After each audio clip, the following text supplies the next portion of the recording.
Today we are going to be learning the half double crochet, which is just a little bit taller than the single crochet, but a little bit smaller than the double crochet, which we'll be doing tomorrow. So let's go ahead and just get right into it. Once again, I'm going to start by showing you the slip knot. Crossing your working yarn over your tail and then under and pull through. The size of your tail doesn't matter right now because it is practice. Make sure your loop is adjusted through your working yarn. Figure out how holding your yarn is comfortable. I like to hold the tail to start out. To do our chain stitch, we're going to wrap the hook and pull through. However you find is most natural is exactly how you should be doing it. I like to put the hook on top of the yarn, wrap it, and then grab it, pull through, turning my hook up as I go through that loop. So now I've got 3, I'm gonna do 10 stitches.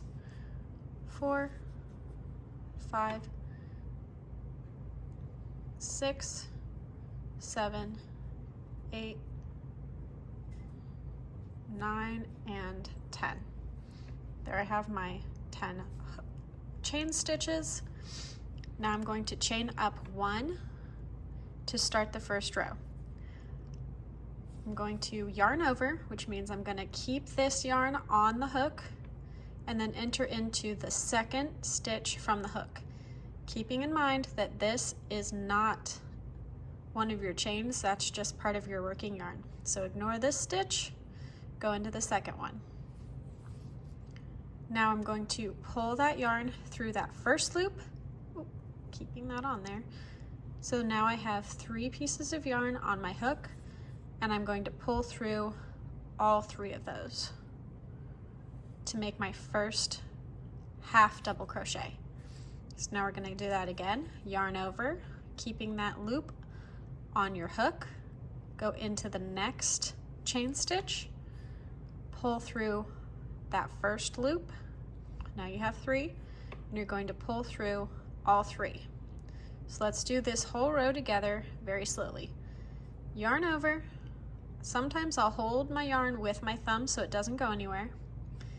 Enter into your chain, pull the yarn through 1, now pull through all 3. Yarn over, enter into that stitch, pull through all 3. Yarn over, enter into the chain, pull through 1, pull through 3. Yarn over, into that stitch, pull through 1, and pull through 3. Yarn over, enter, pull through 1, pull through 3. Yarn over, into that stitch, pull through 1, and whenever you go to pull through these 3, if you're having a difficult time getting through all 3, try just going through 1 at a time. Pull through 2 and pull through 3, just making sure that you get all 3 of them into that stitch. Yarn over, into your chain, pull through 1, pull through 1, 2, 3. Yarn over, enter into your last stitch, pull through 1, pull through 1, 2, and 3. So that's your first row of 10. 1, 2, 3, 4, 5, 6, 7, 8, 9, and 10. Now we're just going to chain 1 and turn our project. Because of the nature of this stitch, rather than skipping this first one like we did with the single crochet, we are going to yarn over and go into that first stitch.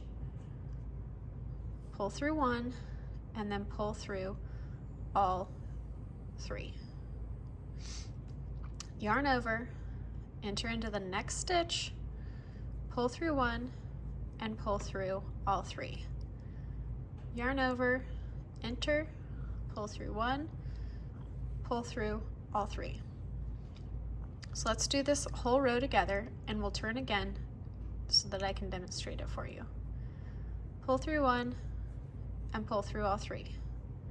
Yarn over, make sure you're getting that full stitch, pull through one and pull through all three. Yarn over, pull through one, pull through all three. Yarn over, pull through one, pull through all three. Here's 8, 9, and 10. As a beginner, it's especially important for you to make sure that you are counting your stitches so you don't accidentally miss a stitch or add a stitch. So again, to start our next row, we're going to chain up one, turn our project left or right, whichever, yarn over and go into that very first crochet. Remember, on the single crochet, we went through this second one here. Instead of going through this first one, we went through the second, but we're going to go into that very first V. So if you look at it from the top, each of these makes a little V. You're going to go into that full V. Pull through one, pull through all three. Yarn over, pull through one, pull through all three. Yarn over, pull through one, pull through all three. Got 4, 5, 6, 7, 8, 9,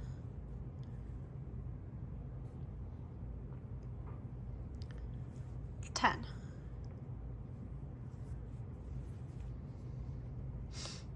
I'm going to do a few more rows to show you how consistent this particular method is. All right, so now I have made my row. You can see this edge stays consistent all the way down. Now let me show you how it looks if you do the same method for the half double crochet as you would do for the single crochet. So because the double crochet is just a little bit taller than the single crochet, we would chain up 2, turn, skipping this first stitch like we did with the single crochet.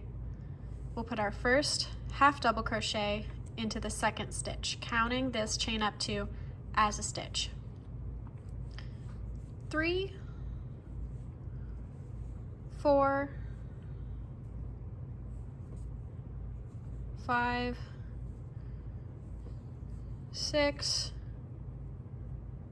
oh, come on now, 7, 8, 9, and 10. Okay?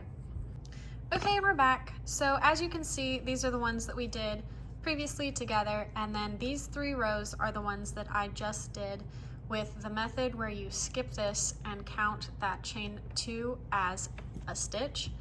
And as you can see, it just creates a lot wider of a gap whenever you start your next row.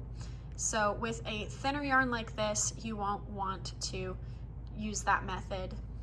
I think it just tends to look better with this one. As a little side note to that, there's a whole conversation to be had about weight, thickness of the yarn. Since I'm using such a thin yarn, that is the reason that these gaps are so wide, but that's a little bit more advanced. Since you're just practicing right now, I would personally suggest that you not really worry about your weight and thickness of the yarn just yet. But later on, I'll do a video talking about like different crochet hook sizes and shapes, and then the whole yarn conversation as well. But I wouldn't worry about it too much right now, since you are just beginning and you're trying to practice your crochet stitches just whatever yarn you find that feels comfortable for you.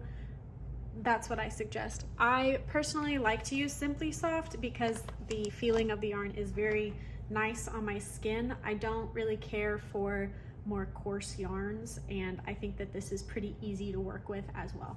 So do with that information what you will. Once again, you all, thank you for watching. I hope you enjoyed this video. If you didn't, leave me a comment. Let me know why. I'm very interested. And if you did like it, then give this video a thumbs up. Go ahead and subscribe if you haven't already. And make sure to ring that notification bell so that you don't miss any of the episodes of this series.